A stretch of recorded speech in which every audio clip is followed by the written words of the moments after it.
কিভাবে মহাভাবনার মতো ভিডিও তৈরি করা যায়? মহাভাবনা এমন একটি চ্যালেঞ্জ যেখানে শুধুমাত্র 30 থেকে 35 সেকেন্ডের ইসলামিক ভিডিও আপলোড করে মাসে লাখ লাখ টাকা ইনকাম করে নিচ্ছে। এখন আমরা যদি মহাভাবনার মতো ভিডিও তৈরি করতে চাই তাহলে আমাদের 4টি স্টেপের প্রয়োজন হবে। স্টেপ নাম্বার 1, সুন্দর মজার একটি গল্প কালেক্ট করা। স্টেপ নাম্বার 2, মহাভাবনার মতো ইমেজ তৈরি করা। স্টেপ নাম্বার 3, ভয়েস ওভার করা। স্টেপ নাম্বার 4, সবগুলো একত্র করে সর্বশেষে এডিটিং করা। তো প্রথম স্টেপটি হলো সুন্দর এবং মজার একটি গল্প কালেক্ট করা। এখানে আমাদের দুটি অপশন রয়েছে, সেটি হলো আমাদের নিজের বুদ্ধিমত্তা খাটিয়ে একটি স্ক্রিপ্ট তৈরি করা এবং দ্বিতীয়টি হলো এআই এর মাধ্যমে একটি স্ক্রিপ্ট তৈরি করা। যেহেতু আমরা এআই দিয়ে একটি স্ক্রিপ্ট তৈরি করব, তো আমরা এআই রূপে চলে আসবো চ্যাটজিপিটিতে। তো চ্যাটজিপিটিতে আসার পর আমরা এখানে লিখবো আমার একটি ইউটিউব চ্যানেল রয়েছে যেখানে আমি প্রতিদিন শর্ট ভিডিও আপলোড করি। এখন তুমি আমাকে 30 থেকে 35 সেকেন্ডের জন্য একটি মজার স্ক্রিপ্ট লিখে দাও। তো দেখতেই পাচ্ছ চ্যাটজিপিটি আমাদের সুন্দর একটি গল্প লিখে দিয়েছে। এখান থেকে তোমার যদি এই গল্পটি পছন্দ না হয় তাহলে তুমি চ্যাটজিপিটিকে বললে আবারও চ্যাটজিপিটি তোমাকে আরো একটি গল্প লিখে দিবে। এখান থেকে তোমাদের যে গল্পটা ভালো লাগবে সেটার উপর ক্লিক করে পুরো গল্পটি কপি করে নেবে। এরপর চলে আসবে তোমার ফোনে নোটপ্যাডে আসার পর আমরা এখানে গল্পটি সেভ করে নেব যেন পরবর্তীতে আমাদের সমস্যা না হয়।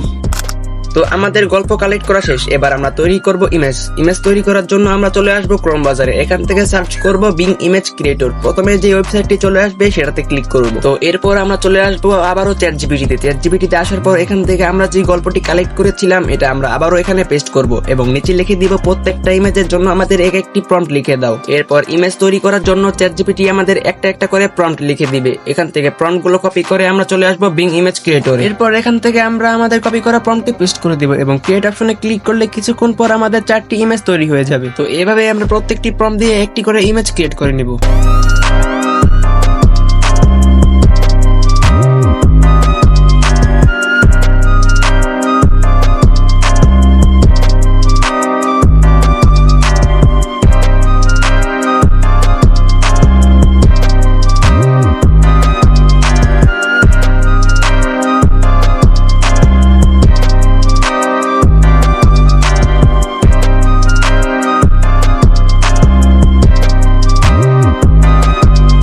তো আমাদের প্রথম স্টেপ শেষ, দ্বিতীয় স্টেপও শেষ। এখন তৃতীয় স্টেপের দিকে ফোকাস দিব, সেটা হলো ভয়েস ওভার। তো আমি আগে থেকে ভয়েস ওভার করে রেখেছি, তোমাদের যদি ভয়েস ওভার করা না থাকে তাহলে তুমি ভয়েস রেকর্ড করে নিবে। তো এখন আমাদের যেহেতু প্রথম স্টেপ, দ্বিতীয় স্টেপ এবং তৃতীয় স্টেপ শেষ, তো এখন আমরা 4 নাম্বার স্টেপের দিকে ফোকাস করব, সেটা হলো সবগুলো মিলিয়ে একত্রে এডিটিং করা। তো এডিটিং করার জন্য সর্বপ্রথম আমরা চলে আসবো ক্যাপকাট অ্যাপ্লিকেশনে। এখানে আমি ক্যাপকাট প্রো ভার্সন ইউজ করছি। তো ক্যাপকাটে আসার পর প্লাস আইকনে ক্লিক করে ইমেজে ক্লিক করব। এখন আমরা এখানে যে ইমেজগুলো তৈরি করেছিলাম সেটা একটা একটা করে অ্যাড করব। তো ইমেজ অ্যাড করার পর ইমেজগুলো কিছুটা এরকম লম্বা দেখাচ্ছে, কিন্তু আমরা যেহেতু শর্টস ভিডিও বানাবো তো শর্টস ভিডিওর জন্য আমরা এখানে এক্সপেক্ট রেশিও 9:10:60 করে দিব।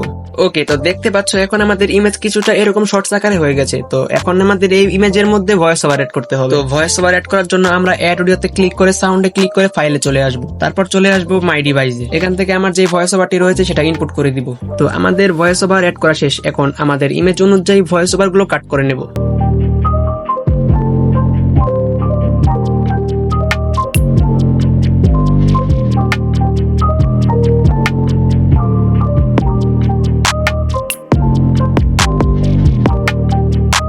তো তোমরা লক্ষ্য করলে দেখতে পাবে যে মহাভাবনার প্রত্যেকটা ভিডিওর মধ্যে এরকম ভাইরাল জুমিং ট্রানজাকশন রয়েছে। তো মহাভাবনার মতো ভাইরাল জুমিং ট্রানজাকশন বসানোর জন্য আমরা চলে আসবো ইফেক্টে। তারপর স্টাইলে ক্লিক করে একটু পিছনের দিকে স্ক্রল করলে দেখতে পাবো 3D জুম। তো এই ইফেক্টটি আমাদের প্রত্যেকটি ইমেজের মধ্যে বসিয়ে দিতে হবে।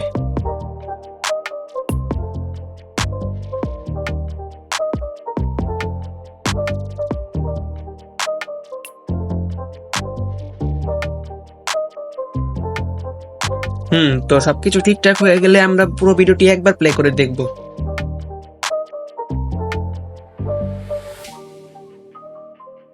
তো এই ছিল মহাভাবনার মতো ভিডিও তৈরি করা। এই ভিডিও থেকে তুমি যদি পুরোপুরি ভাবে শিখে যাও কিভাবে মহাভাবনা ভিডিও বানায় তাহলে আর দেরি করছো কেন? তুমিও এরকম ভিডিও বানানো শুরু করে দাও এবং মাসে ইনকাম করে নাও লাখ টাকা।